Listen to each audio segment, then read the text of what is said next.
If you're looking for a no-compromise suspension kit for your 2021 and newer Bronco, then Eibach has got the solution. The Eibach Pro-Truck Stage 2 Coilover Kit is a bolt-on lift that will replace your stock shocks and springs, giving you adjustability, a great ride quality, extra height, and more performance in one neat and affordable package.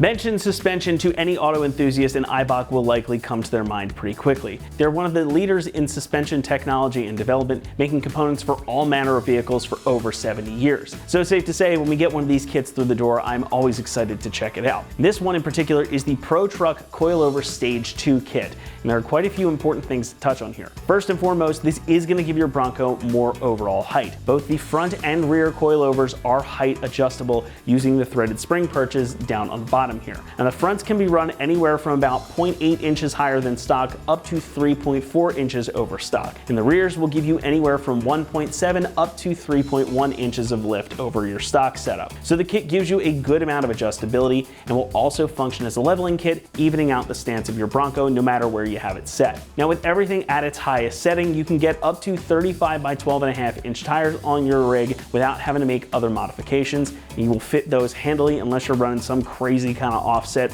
where they'll rub no matter what. But if you're running a normal type of wheel or even stock wheels with 35 by 12.5 inch tires, these will fit on here with no problem with this kit. However, if you're running these at a lower height setting, just keep in mind that you may need to adjust your tire sizing accordingly. Now, since these are coilovers too, as you can see, they come fully assembled with new springs, new top mounts, and new bushings, making them a totally bolt-in solution. They also come packed with all of the benefits of Eibach's Pro-Truck 2 Coilover 2.0s. This is a nitrogen charged monotube damper setup that is designed to give you a great balance of ride quality and control, whether you're running down the street or down the trail. That is thanks to the variable force valving technology, and that utilizes a specially designed valve stack inside of each damper to smooth out bumps and allow you to stay in control of your Bronco. They also allow for increased overall travel too, especially since you're able to adjust the height. So if you're out doing some more tough trails or you want to hit a slightly bigger jump than what you might be comfortable with if you still had your stock suspension, these can definitely handle it. You've got more travel there to absorb the impact. The ERO springs that are included here are designed specifically for off-roading as well. So if you are going to take your Bronco off the beaten path, the combination of the springs with those shocks will mean that you'll have all of the performance you need to get where you want to go and get back home safely and comfortably. The Pro-Truck 2.0s keep things controlled out on the street as well. Because these are a monotube damper with some off-road springs, these are going to ride a bit more stiff than your factory setup, but that is the trade-off that's necessary for this level of performance. However, they are still going to be more than compliant enough for a daily driver.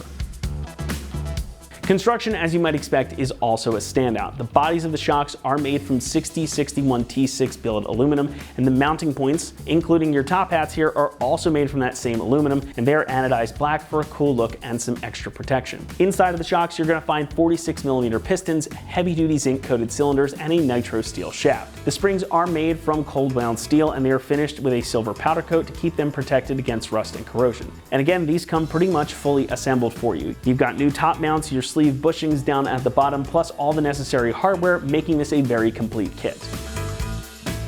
Pricing comes in at about $2,200, which for a full front and rear coilover kit is actually a pretty good price, especially considering the performance and the build quality, not to mention the fact that this is both front and rear ride height adjustable. It is a serious price, but this is a serious bit of kit and you get a lot of performance. And to get this kind of feature set, in most cases, you'd have to spend quite a bit more money. So this is actually a bit of a value proposition. And if you value ride quality, performance, adjustability, and all the good things that come with it, it is worth spending the extra money to get this kit.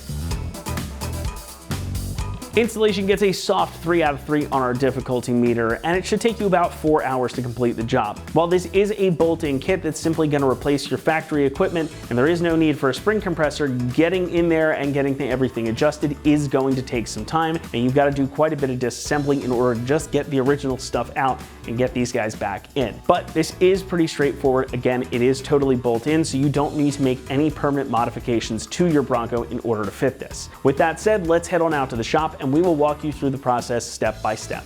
All right, for this install, you need a 1/2-inch impact driver, various 3/8 ratchets, a 21mm wrench, various 19mm wrenches, various 15mm wrenches, and also a 15, 17, 18, 19, 21, 24, and a 27mm socket, along with a pry bar, pair of vice grips, a Phillips head screwdriver, and a flathead screwdriver. Not shown on camera, you will need a floor jack and a set of jack stands. Today we're going to be installing a coilover kit on our Bronco, but first we're going to watch a quick uninstall of the front and rear suspension, and we'll meet you here when you get back. Just a quick little note, the vehicle in the uninstall is different than the one that we have right now, but every single component is the same. So to remove your factory strut in the front, there's an easy and a hard way to do it. The hard way requires disconnecting pretty much everything to remove the whole knuckle. Now, since we're lifting the car and we're going to need an alignment anyway, I'm going to drop the lower control arm from the pivot points, and then that way we can slide our strut out. So first we're going to remove our sway bar end link. You've got a 21mm nut that we'll get a 21mm ratcheting wrench on, and then an Allen stud that we can get a 6mm Allen socket on to hold our stud.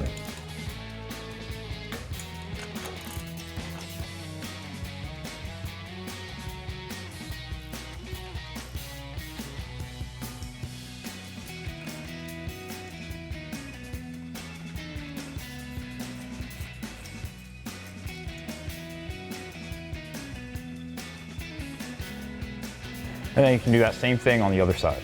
Now once you have your end links unbolted from both sides, you can take a pry bar to lift up on your sway bar to pull that out of the lower control arm.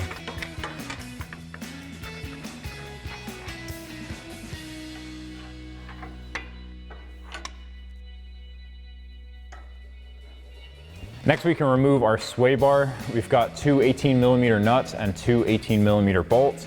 I've got a buddy on the other side supporting the weight of the sway bar while we remove it. So I've got an 18mm socket to pop these out.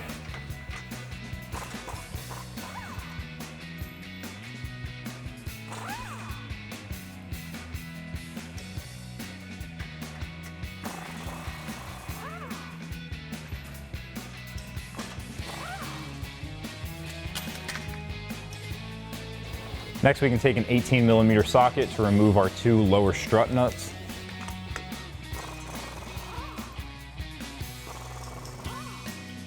So now we're ready to unbolt the two bolts holding in our lower control arm. Now we have these alignment plates here. So I'm going to take a Sharpie and just make a mark so that we can line this up after we get everything put back together. Now this isn't going to be perfect, but it's going to be good enough to get you to the alignment shop. So I'm just going to follow the center mark.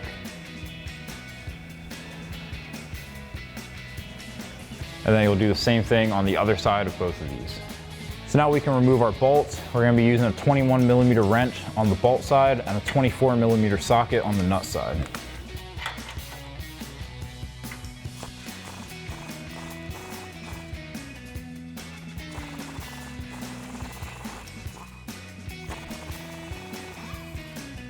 Now I've got a couple pole jacks here to raise up our lower control arm so that we can get our bolts out. If you're doing this on the ground, you can use a jack.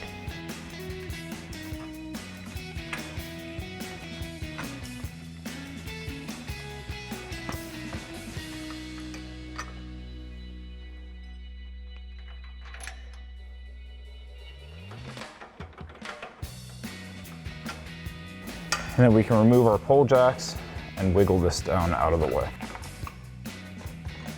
Next we can go up top and take a 15mm ratcheting wrench to remove our three upper strut nuts.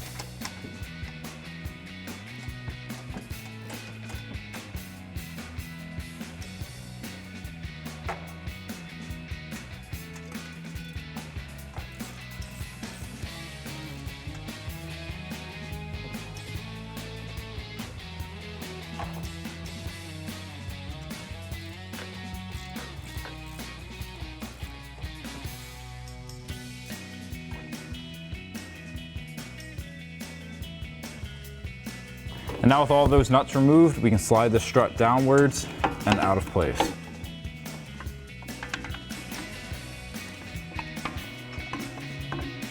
And then you can do that same thing on the other side.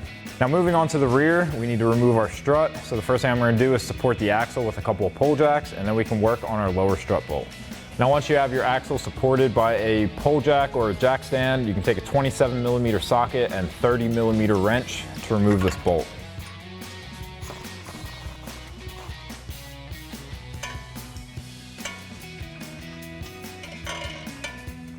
And then now we can just manipulate our pole jack to where we can get this bolt out.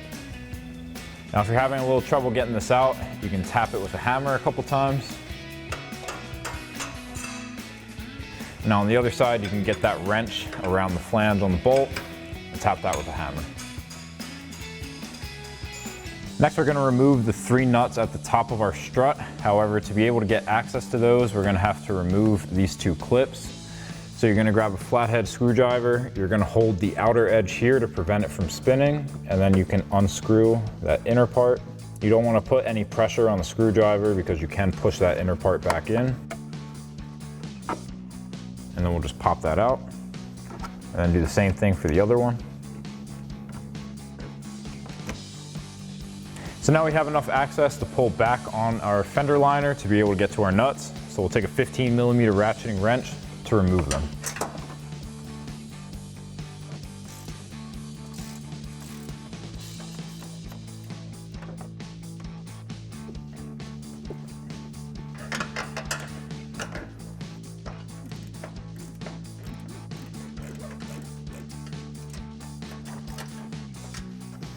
Now with all those removed, we can slide our strut out of the way, and we'll do that same thing on the other side. All right, now we're starting on the rear. To get our rear shock in, we're just gonna lift this up into place and get a bolt just to hold it in there temporarily. Now we can get a bolt through the bottom of our eyelet and get it supported. All right, now that we have our bolt on the bottom supporting, we can now thread in our bolt on the top end right here into the top of our strut. And once we get that one started, we can now hold that in place and get the other 2 started. Now you can get the rear one in. And once that's fully threaded in, you can now start tightening them down. Our new hardware is actually going to be a 17 mil.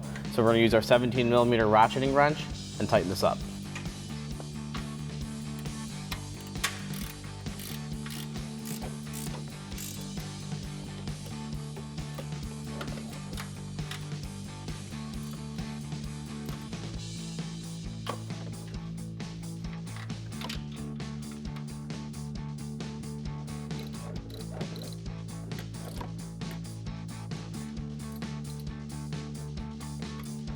All right, once you have all 3 bolts tightened down, you can come back and torque this down the spec. Now we can thread on our factory nut. And once that's on there, we can tighten the other end up. All right, using our 27mm socket.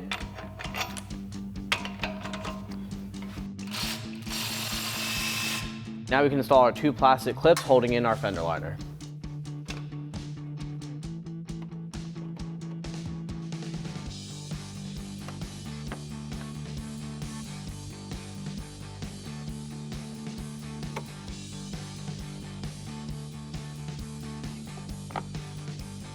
Once you have the top and bottom bolts and everything torqued down on the strut and also your clips installed on the fender, you can now repeat the entire process for the other side. Moving on to our front side now, with our control arm still hanging down, we can now slide the strut assembly down through the tie rod and the axle and then lift it back into place.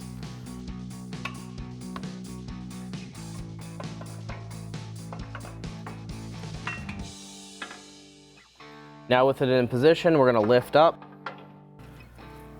And while holding it in place, we can get a bolt started. All right, once we have one bolt threaded in, we can now let this aside and start the other bolts.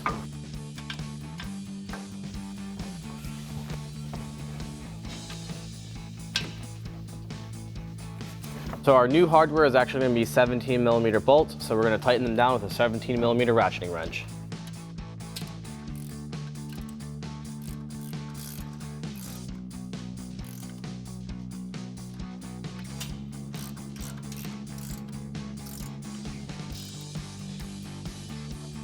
All right, because of the tight space, we're actually going to switch to a 3/8 ratchet with a 17mm short socket on there. So we're going to lift this up and just go right back there and tighten down the last bolt.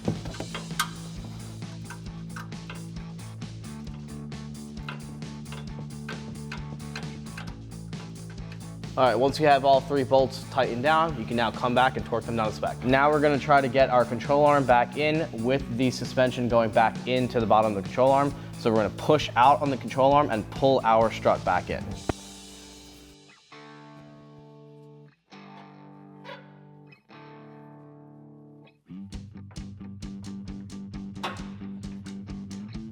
Just as a precaution, so this control arm doesn't pop back out on me, I'm gonna put one bolt temporarily on this side so it holds in place.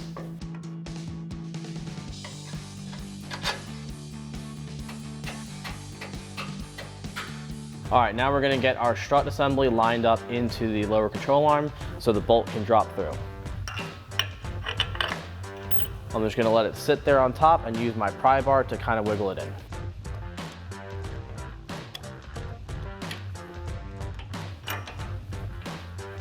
Now once that's through, you can repeat for the other bolt. Now we're gonna temporarily put this bolt on here just to hold everything in place.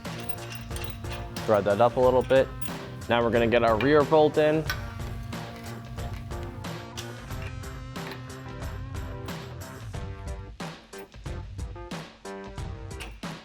Now we can thread on our nut and our flat washer. And now we can tighten this down with our 19mm wrench on the top end and 19mm socket on the bottom end.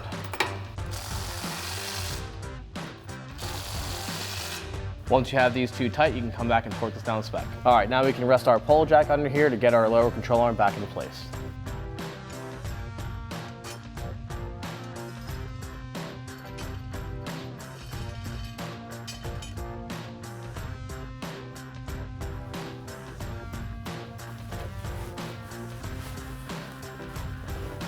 All right, once you get this lined up, you can now put your bolt back through. Now with our bolts through and our control arm supported, we can now remove the pole jack. Now we can install both of our nuts on the lower control arm.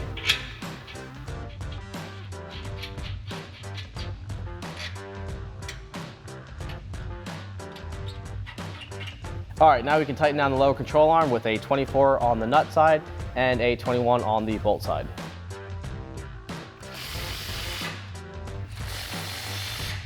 Once you got all the bolts in on the lower control arm and on your strut and on the top of the strut, you can now torque everything down to spec and then repeat for the other side. And now we're gonna get our sway bar and our end link mounted up into the lower control arm. We're gonna flip this side up and then we'll move on to the other side.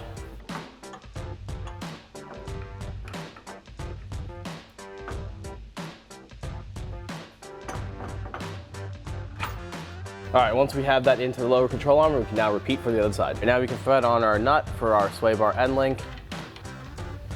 And using our 21mm socket, we'll tighten it down. And after you get this tightened up, you want to repeat for the other side. All right, now that we have our sway bar still supported with the pole jacks, we can now lift up and get our sway bar supports back into place. Once you have this stud poked through, put your nut on there. And also get your bolt on the back end. All right, once you have the nut on the front end and the bolt back here, you can now tighten this down with your 18mm socket.